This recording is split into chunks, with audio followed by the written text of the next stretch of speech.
and welcome to Labor Lens. I am Sharon Ijason. On this week's edition of the program, we'll be focusing on gender-based violence and harassment in the place of work. We also have news stories for you. We will be right back.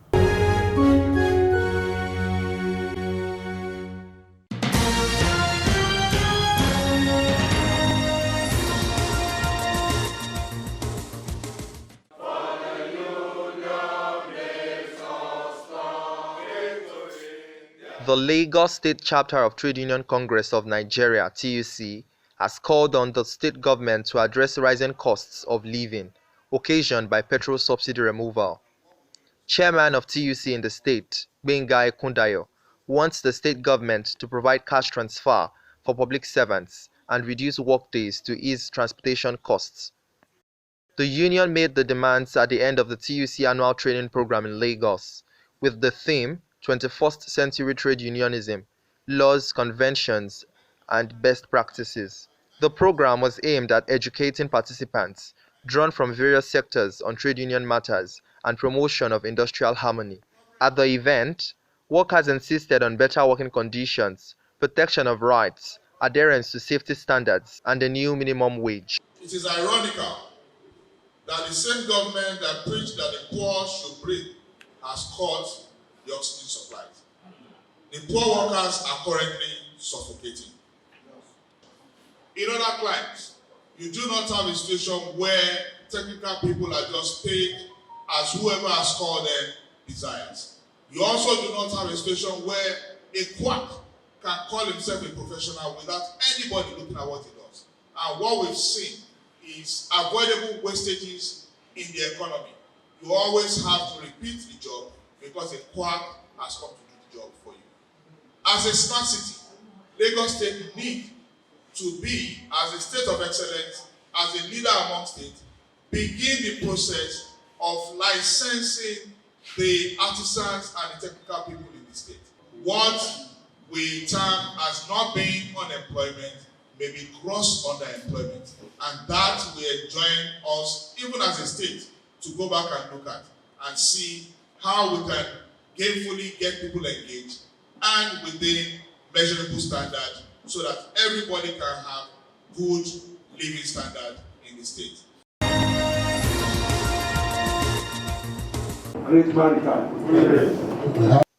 In a quest for enhanced international cooperation, members of the Maritime Workers Union of Egypt embarked on a courtesy visit to their Nigerian counterparts. The meeting took place at the Lekki Freeport Terminal, which was inaugurated about 6 months ago. During their stay, the Egyptian delegation also made stops at key locations, including the Maritime Workers Union headquarters, the Apapa Port Complex, and the Tinkan Island ports. The purpose behind this visit is to strengthen the bond between maritime workers from Nigeria as they look to expand their collaborative efforts not only within Africa but also beyond. This visit marks a stride towards fostering unity and mutual growth. The Egyptian delegation had the opportunity to delve into the history of Nigeria's ports, gaining insights into their evolution and significance. They also engaged in discussions about the journey so far, exchanging valuable experiences and knowledge. In a situation whereby somebody that has been abused before reports the case and the person, she's now been stigmatized, any other person that should fall victim would not have the courage to come out and say it because of the stigmatization. So if the stigmatization is reduced, people who have suffered such in the time past would be able to come out. And again, there should be sensitization.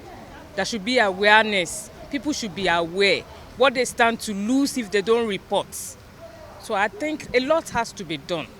People should be informed, well informed, and the victims too. There should be maybe, do I call it buffer, such that after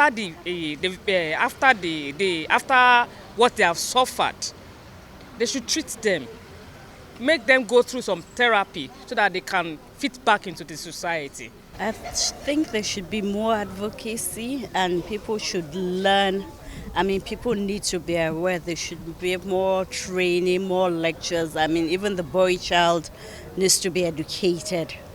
And I mean, boy child, girl child, everybody needs to be educated. Further advocacy to get things across. I came in from Rivers State and I'm the state president of National Council for Women Societies. And we'll be doing our best. In my state right there, you see that even the governor appointed women. In all the LGA, we have the women vice chairman. We have the deputy governor as a woman, the past and present. So my state, I think we are doing great, and then the campaign is all over. Women coming together, encouraging one another to go to school. Before you fight for equality, you also have to get something that can make you speak in that direction. So these are the areas, we are working to stop that in our various communities.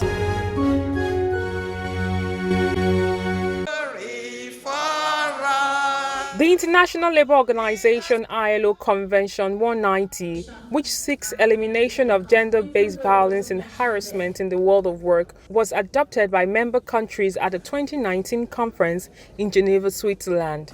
Though Nigeria has adopted and ratified the convention, workers at this event said there is a need for its prompt implementation. Greater women's participation in decision-making is highly beneficial, and our role in designing and applying public policies has a positive impact on people's lives. Confronted with these limitations, the female gender needs a safety net that guarantees her equal opportunities in the workplace. The term violence and harassment, which includes psychosocial risk and abuse work practices, and not only physical and verbal abuse, the convention protects all workers in the formal and the informal economy. Speaking on the theme of discussion, empowering working women for a safe and inclusive world of work, it was said that Convention 190 is a transformative instrument. The aim is basically around amplifying women's voice. We want our voices to be heard as much as possible, eliminating violence and harassment, enforce implementation of the ILO Convention 190, and foster inclusivity for women with disabilities, strengthen the Charter of Engagement. So we hope that at the end of this program, working women would be able to create a platform to assert their rights, address systemic challenges, and actively contribute to transformative governance in Nigeria by amplifying their voices, eliminating violence and harassment, and fostering inclusivity. During one of the panel discussions, it was mentioned that there is a need to empower persons with disabilities in the workplace. During experience sharing, it was emphasized that inclusiveness is key towards achieving decent work. Line manager was a white man who understood better about glaucoma. So when I came to ask for permission to hand over, to walk away and come back when I was fixed, because I did not even know I had options, right? He now said, because he knew better, he was like, we like what you do. How many female engineers are there anyway? So we want you to stay, we will do this journey with you.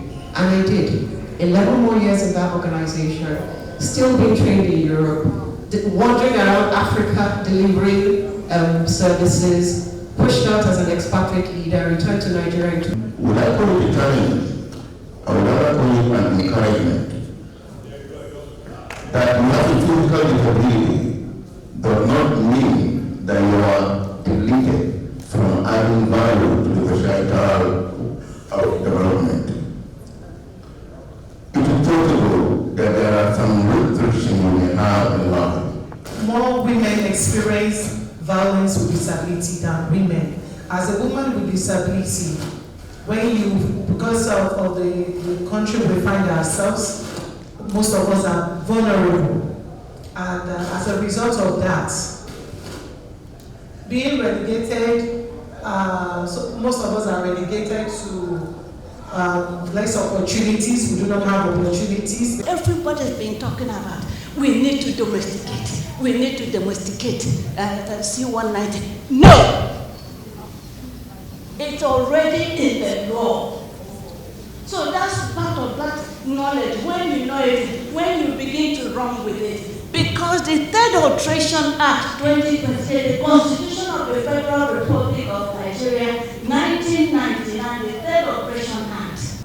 According to research, women make up 45% of the working force globally, but suffer restriction when it comes to decision making, which also amounts to their voices not being amplified. On the Profile Interview segment this week, I'll be speaking with the Country Program Director, Solidarity Center, West Africa. It brings us up to speed on several interventions Solidarity Center has had in West Africa, while focusing on gender-based violence and harassment in the place of work. He spoke about the essential ingredients needed from various stakeholders to ensure the domestication of ILO Convention 190. It's good to have you on the program. Thank you. A lot has been happening in the world of work, Yes. but particularly on this edition, we'll be focusing on gender-based violence and harassment at work. Yes. You're from the Solidarity Center, and a lot of work has been done as regards that in Nigeria and in West Africa. Would you want to bring us up to speed on why it's of utmost importance for Solidarity Center to focus on gender-based violence and harassment at work? Right, thank you. So the Solidarity Center has a lot of programs that we run throughout the world. We have more than 60 offices around the world. Some of the programs that we run in West Africa cover the informal sector, the platform workers, specifically gender-based violence and harassment, capacity training for partners, healthcare advocacy.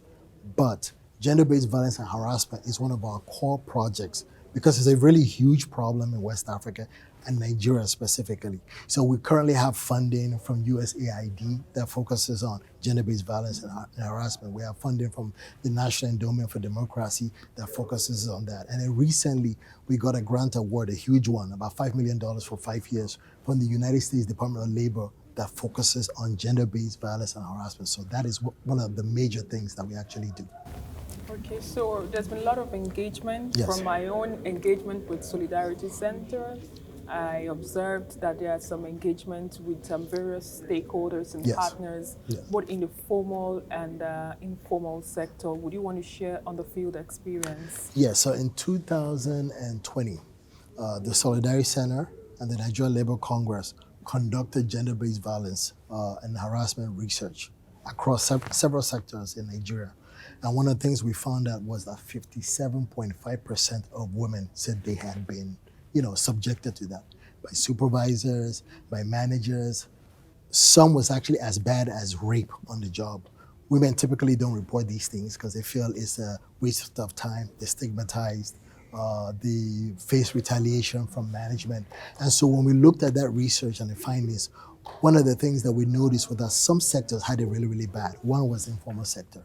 So then we decided to focus on Mile 12 market, which is a major market in West Africa, working with those women there. Particularly, there was a section of the market, I believe it's called the jam block section of the market, where rape used to occur regularly. Girls as young as 12, 10 would get raped in the market. And so we worked with them. One of the first things we did was set up an anti-GBV task force in the market. And we made sure that there were men on that task force. We formed a coalition or an alliance with the Nigerian police and several other organizations. But one of the challenges that we had initially was when a perpetrator gets arrested, they get released by the police. And so we had to bring the police closer. That's why we built the alliance. 5 perpetrators were arrested. Those 5 perpetrators have been in the custody of Kirikiri for about 2 years now, and they're awaiting sentencing. So that's one aspect of it in Nigeria. We also have another funding from the Global Labor Program, which is USAID.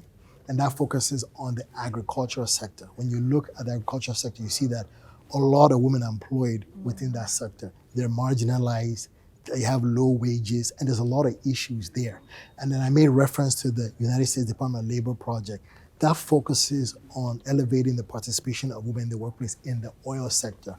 Why? Because the United States wanted to focus on a sector that is a major exporter to the United States, and so decided to focus on the oil sector in Nigeria, but then also the agriculture and mining sector in Liberia. And so the good thing is with C-190 now, it's the first international treaty that basically makes it possible for folks, for women, and also men, to work in an environment that is free from gender-based violence and harassment. So what's considered illegal in terms of gender-based violence and harassment in Nigeria might not be the same thing in another country. ILO Convention 190 standardizes that and eliminates all that. So we're pushing for that to be actually enforced in Nigeria. Okay, inclusivity is one major aspect that I observed. It's always a focal point with Solidarity Center. Can you bring us up to speed on the feedback as regards the world of work and including people that might actually not be as able as the regular working force you'll find in the global market? Right. So about 2 years ago, we had a team of staff from Solidarity Center, Washington, D.C. And they came to Nigeria to interview partners and basically analyze our programs and determine have they been effective or not. One thing that we determined that we were lacking was that intersectional approach. So for example, a woman faces certain issues at work, but what if that woman is also somebody disabled? There's a different set of issues that come into play. And so now we design our programs with that intersectional approach. That is why in a program like this, now you see a lot of folks with, a disability that we include in it. So we conducted research about a year ago, right, to understand what kind of challenges that people with disability face in the workplace. And it was bad. Many of them say they're union members, but they feel like they don't get the same treatment like somebody who doesn't have a disability who's a union member. Many of them get paid low wages. Many work long hours and many get compensated for overtime. And so one of the things we're doing, similar to Mile 12, is preparing for advocacy for persons with disability. Persons with disability should be able to go to a hotel and have an access to a ramp or a room or a bathroom. But that's really not the case in Nigeria, and that needs to change. Looking at the global space, very much aware that not only in Nigeria, in West Africa, most developing nations, we have people of working age moving to more advanced countries or economy. And there's been a lot of feedback on what the work experience is. Is there anything that various stakeholders that you partner with or labor people are actually doing to ensure that probably people that fall into this bracket actually have a decent work environment? So currently our office does not have a migration program, but some of our offices around the world do. We have more than 60 offices around the world. Our offices in North Africa are dealing with this. And as you know, a lot of Nigerians are migrating to Libya and other places in North Africa. So one of the things we're trying to do is work with our folks in North Africa to kind of address this issue. But that's something we just started. Looking at the world of work, for new emerging businesses, we realize that there is this conservation that many employers of labor do have in terms of ensuring that workers organize. Of what advantage will it be for employers of labor and also workers themselves? Because some workers also choose not to belong. Of what advantage would it be for people to actually belong and associate? I mean, first of all, freedom of association is covered by international law, first of all. So workers do have the right to organize. Some employers that enter a union and make it difficult, some don't. But I think it's beneficial both to the employee because their voices get heard versus an employer making all the laws and policies without inclusion of the employees. And it's also, beneficial to the employer for industrial harmony. And also many of the companies, organizations that have workers that are unionized, workers tend to be more satisfied and stay more on the job. Even the Solidarity Center, about 3 months ago, all workers decided to organize. I'm management myself. I did not oppose it. Nobody in the organization did. So I think it's beneficial for both parties. Over the time, have you received complaints about such activities of multinational companies not wanting their workers to become members of unions, and how did you react to that? One of the things we started doing is capacity building for unions. The power of a union is in its members, and the number of members you have, the more you have, the stronger you are. So when you look at the Nigerian labor movement, you will see that the numbers are more in the public sector. the government usually doesn't fight, once you get employed, you're unionized. But the private sector is where the problem is. And so one of the things we started doing is having capacity building trainings for our partners, number one, to teach them how to actually grow their union membership and also their power. Another thing we started doing is strategic research training. What that basically is before you organize, right? Whether it's collective bargaining, whether it's organizing a new shop, you need to understand employers. So we're teaching our partners through this training how to understand them, understand their stakeholders, understand leverage points that they can actually use to succeed. How far would you say West Africa is faring in terms of occupational health and safety? I think we still have some ways to go. Let me talk specifically about the platform workers and occupational safety. We started working with the platform worker, I call them associations. It was 3 of them back about 2 years ago. They're no longer associations, they're not unions. The Ministry of Labor registered them a few months ago. And one of the major issues we've been dealing with that they have is occupational safety. I'm sure you all read it on the news. Every now and then a driver gets killed on the job. The female drivers will tell you they don't feel safe. They carry pepper spray. And then the problem there is the rider can open up an app even with a fake name. We've seen names like Bastard, Idiot, whatever it is.